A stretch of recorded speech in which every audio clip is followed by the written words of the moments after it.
Our next story is about a breakthrough which holds the potential to change people's lives.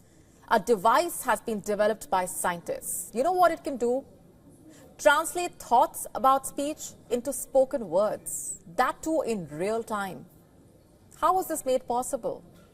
Through an experimental brain-computer implant. It's basically a brain-computer interface. A study published in the journal Nature Neuroscience basically described testing the device on a stroke survivor. You know how long she could not speak for following that stroke? 18 long years. So what did the device do? How did it help her? The device was implanted in the 47-year-old woman's brain during surgery as part of a clinical trial. And according to a co-author of the study, it converts her intent to speak into fluent sentences. How remarkable, right? The woman's brain activity was recorded using electrodes while she spoke sentences silently in her brain. And how was her speech sound created? Through a synthesizer built using her voice before her injury. An AI model was trained, translating neural activity into units of sound. And the thing is, like I said, the device is able to translate thoughts about speech into spoken words in real time. So it's processing it on the fly without waiting for a sentence to finish. Like I said, this is a brain-computer interface, or BCI. Other such interfaces for speech typically have a slight delay between thoughts of sentences and computerized verbalization. And these delays are crucial as they can also hamper the natural flow of conversation. It's hoped that this device could help give voice to those who are unable to speak and change lives. China has achieved a significant milestone in the development of flying taxis. Regulators in China have approved 2 companies to operate autonomous passenger drones commercially, marking a major step towards commercializing flying taxis. In fact, China has issued its first ever operation certificates for autonomous passenger drones.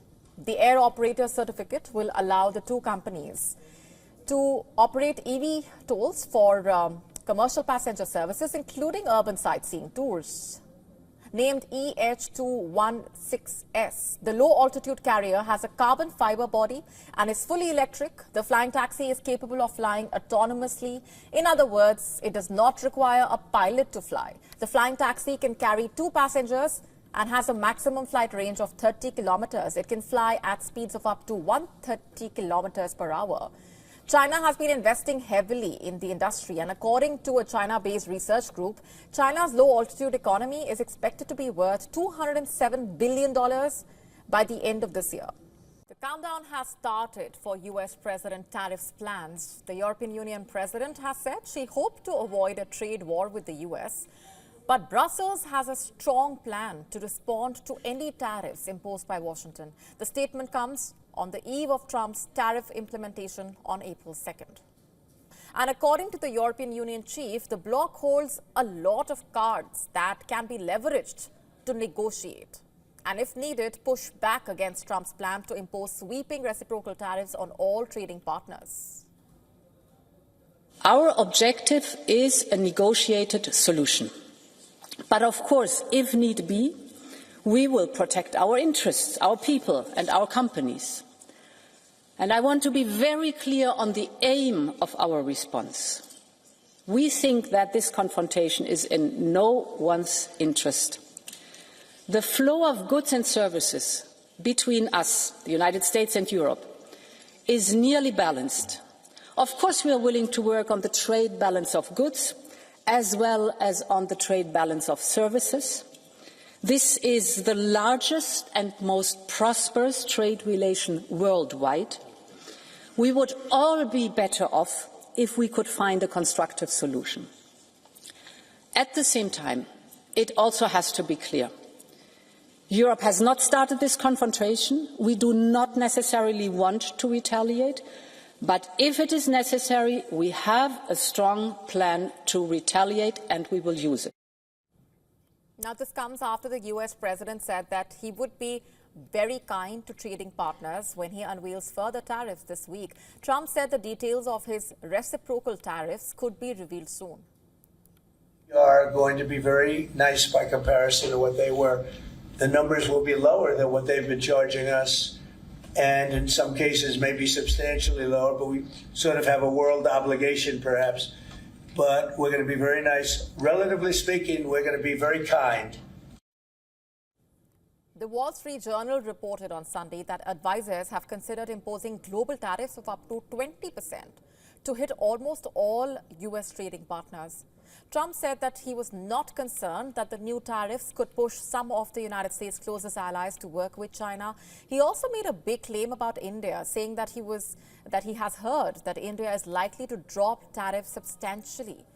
New Delhi has made no official statement on dropping tariff rates. I think I heard that India just a little while ago is going to be dropping its tariffs very substantially. And I said, why didn't somebody do this a long time ago?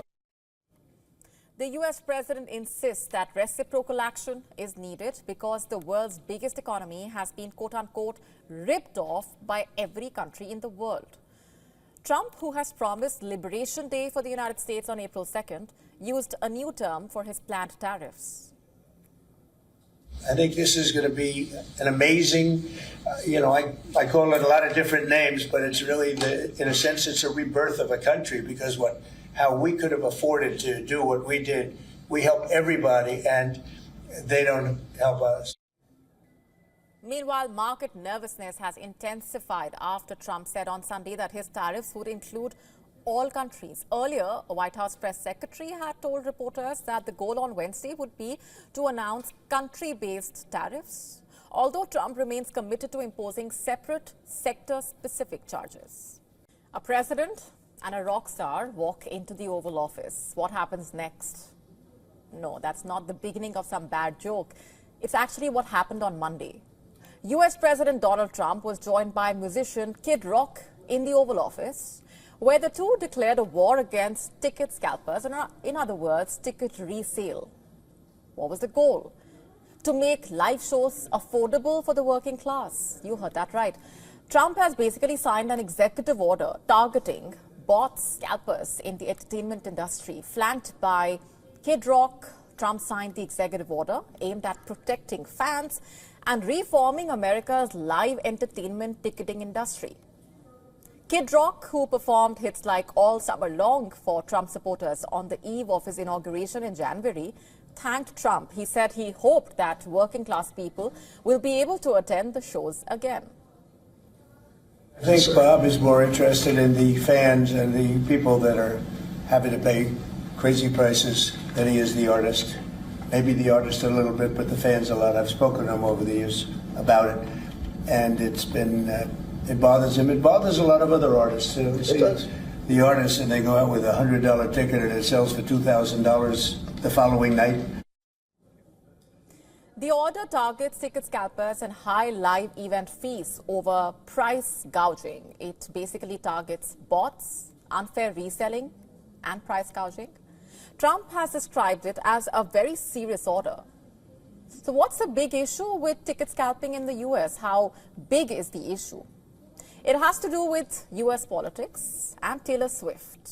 It has been an issue for years now, in fact. For years, fans have had to pay soaring ticket prices to watch their favorite artists perform. Most famously, the debacle around Taylor Swift's Eras Tour ticket sale. The demand for the ticket was so high that when the sale went live on November 15, 2022, the website of the ticket sales platform crashed in an hour, leaving several fans logged out or frozen in a long queue. A record 2.4 million tickets were sold, the highest single-day ticket sales ever by an artist. Several users criticized the ticket platform, whereas Ticketmaster attributed the crash to heavy site traffic.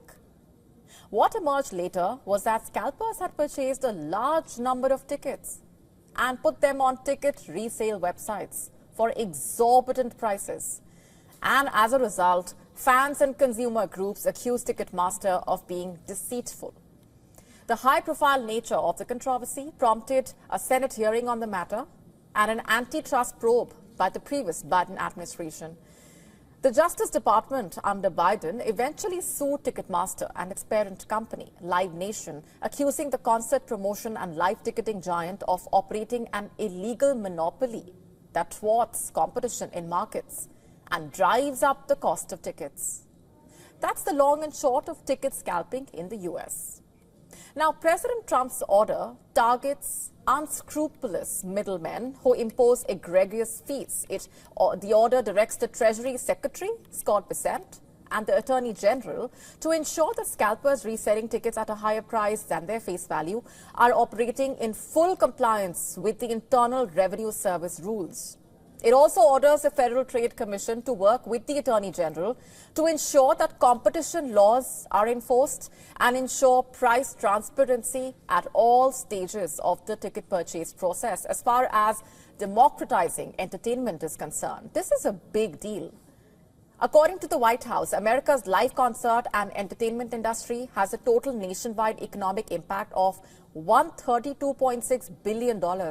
It supports 913,000 jobs.